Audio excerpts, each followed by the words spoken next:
বন্ধুরা, অন্নপূর্ণার রান্নাঘরে আপনাদের সবাইকে স্বাগত। আজকে আমি আপনাদের দেখাবো নিরামিষ পাঁচ তরকারি। তার জন্য আমি নিয়ে নিয়েছি আলু, এরকম ডুমো ডুমো করে কেটে, দেখতেই পাচ্ছেন 400 মতো আলু, একটু ডাটা 250 মতো, ওই শাকের ডাটা যেটাকে অনেকে কাটোয়ার ডাটাও বলে থাকে, সেই ডাটাগুলোকে আমি ভালো করে ছাড়িয়ে এরকম হাফ করে কেটে নিয়েছি। 400 মতো পটল এরকম অর্ধেক ছাড়িয়ে এরকম বড় বড় করে কেটে নিয়েছি। ঝিঙে, বেগুন, বরবটি এবং কুমড়ো সবই পরিমাণ মতো আমি 300-400 করে নিয়ে নিয়েছি। এছাড়া আমার কিন্তু পাঁচ তরকারি করতে কোনো রকম এক্সট্রা মশলার দরকার হয় না, শুধু প্রয়োজন আদা বাটা।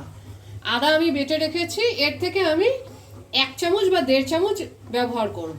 তাছাড়া আমার ফোড়নের জন্য লাগবে শুকনো লঙ্কা, তেজপাতা, 5 ফোড়ন আর কয়েকটা কাঁচা লঙ্কা, 4টে বা 5টা কাঁচা লঙ্কা চিড়ে রেখেছি। তাছাড়া আপনারা জানেন রান্না করতে আমার যা লাগবে: তেল, নুন, হলুদ এবং সামান্য চিনি। এবার আমরা রান্নাটা শুরু করি।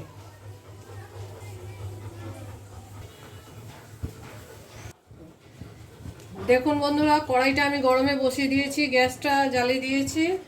এইবার আমি এতে 3 চামচ মতো সাদা তেল বা সয়াবিন অয়েল দিয়ে দিলাম। আপনারা যে কোনো তেলেই রান্না করতে পারেন। তেলটা কিন্তু খুব ভালো করে গরম হতে হবে, তবেই আমি ফোড়ন দেব। দেখুন তেলটা খুব ভালো করে গরম হয়ে গেছে। এবার আমি এতে সবার আগে শুকনো লঙ্কাগুলো ছেড়ে দিলাম, তারপরে তেজপাতাগুলো, কাঁচা লঙ্কা এবং 5 ফোড়নটা।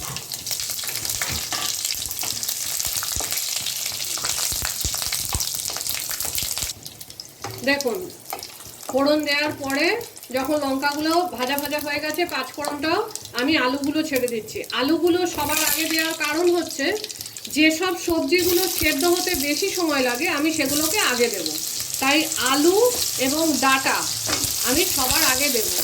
সবজিগুলো সেদ্ধ হতে যেমন যেমন সময় লাগে আমি সেরকমভাবেই দেব। আলু আর ডাটা সেদ্ধ হতে যেহেতু সব থেকে বেশি সময় লাগে, তাই আলু আর ডাটা সবার আগে দিলাম। এবার আমরা এটাকে একটু নাড়তে থাকবো। আলুগুলো একটু নর্মাল ভাজার দিকে আসলে, জলটা কেটে গেলে তারপর আবার আমরা অন্য সবজি দেবো। বেশিক্ষণ লাগে না, 2 মিনিট আমি এইভাবে নাড়ব। দেখুন আলুটা এবার কিন্তু একটু জলটা হয়ে মরে গেছে এবং আলুটা তেল তেল হয়ে এসেছে। এবার আমি এটা দিয়ে দেবো পটলগুলো, যেহেতু পটলও সেদ্ধ হতে সময় লাগে।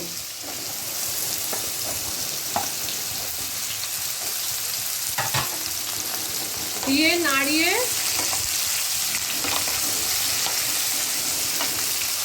এবার আমি ঠিক 2 মিনিটের জন্য ঢেকে দেবো। 2 মিনিট হয়ে গেছে, আমি ঢাকাটা খুলছি। দেখুন পটলগুলো একটু কাঁচা রঙটা চলে গেছে। এবার আমি এটা দিয়ে দেবো কুমড়ো।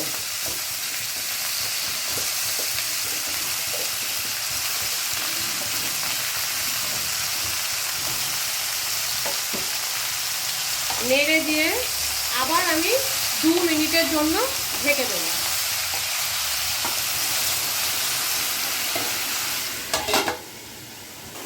দেখুন আবার আমি 2 মিনিট পরে খুলে নিয়েছি, এটাকে নাড়িয়ে দিচ্ছি। এই সবজিগুলো কিন্তু মোটামুটি ভাজার রং এসে গেছে, মানে হালকা ভাজা হয়ে গেছে। এইবার আমি বাকি সব সবজিগুলো দিয়ে দেবো। যেমন বরবটি ছিল আমার, বরবটি, বেগুন এবং ঝিঙে, এই সব সবজিগুলো দিয়ে একটু জল বেরোয়, তাই এগুলো পরে দিলাম এবং ওগুলো সেদ্ধও তাড়াতাড়ি হয়।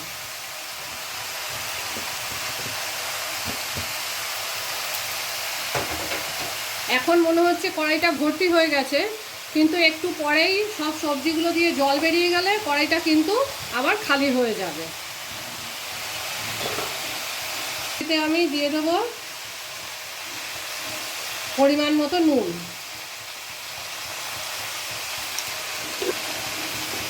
এবং হাফ চামচ মতো হলুদ দিয়ে নাড়িয়ে আমি কড়াইটা ঢেকে দেবো। যদি নাড়াতে নাও পারি তাতেও কড়াইটা ঢেকে দিলেই সবজিগুলো সব নেমে যাবে যখন, তখন আমি নাড়তে পারবো। আমি এখন একটু এটা 2-3 মিনিটের জন্য ঢেকে দিচ্ছি, যাতে সবজির জলটা বেরিয়ে কড়াইটা একটু খালি হয় এবং সবজিটা নেমে যায়। দেখুন 5 মিনিট মতো হয়ে গেছে, আমি এটা খুলছি। দেখুন অনেকটাই কিন্তু নিচে চলে গেছে সবজিটা। এবার আমি আবার একটু নাড়িয়ে দেব, আস্তে আস্তে নাড়িয়ে দিচ্ছি।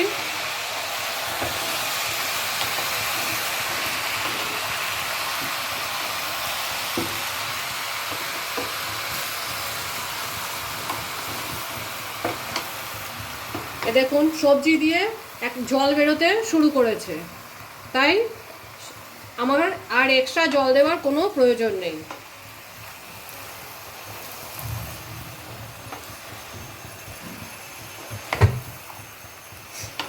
এবার আবার আমি ঢেকে দেব। আমি 5 মিনিট পর পর দেখবো সবজিটা সেদ্ধ হয়ে গেছে কিনা। যতক্ষণ না সেদ্ধ হবে ততক্ষণ আমি ঢাকবো এবং নাড়াবো। দেখুন সবজিটা দিয়ে কত জল বেরিয়ে গেছে। আমি আগেও কিন্তু 2 বার নাড়িয়ে দিয়েছি। এবার সবজিটা দিয়ে পুরোপুরি জল বেরিয়ে গেছে। জলটা এবার আমাকে শুকোতে হবে। সবজিগুলো কিন্তু সব সেদ্ধ হয়ে গেছে। দেখুন আলুগুলোও কিন্তু সেদ্ধ হয়ে গেছে পুরোপুরি, এই যে পুরো গলে গেছে। সব সবজি আমার সেদ্ধ হয়ে গেছে। এইবার আমি এতে এই বড় চামচে 1 চামচ আদা বাটা দিয়ে দেবো।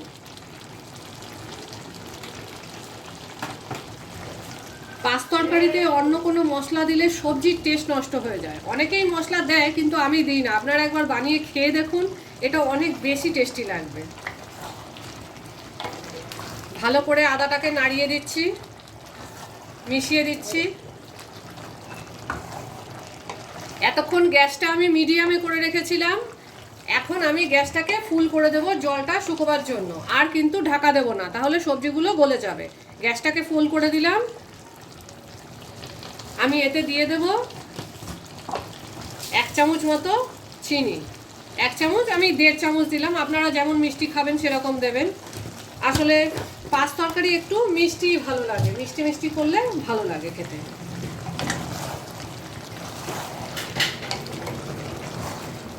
দেখুন এইবার জলটা কিন্তু শুকিয়ে যাবে। আমি এতে আদা চিনি সব দিয়ে দিয়েছি। এবার একটু জলটা হালকা শুকোলেই আমি সবজিটা নামিয়ে ফেলবো। এখন আমি 2-3 মিনিট হতে দিই, কিন্তু আমি আর ঢাকবো না। সবজিটা আমার হয়ে যাবে এক্ষুনি।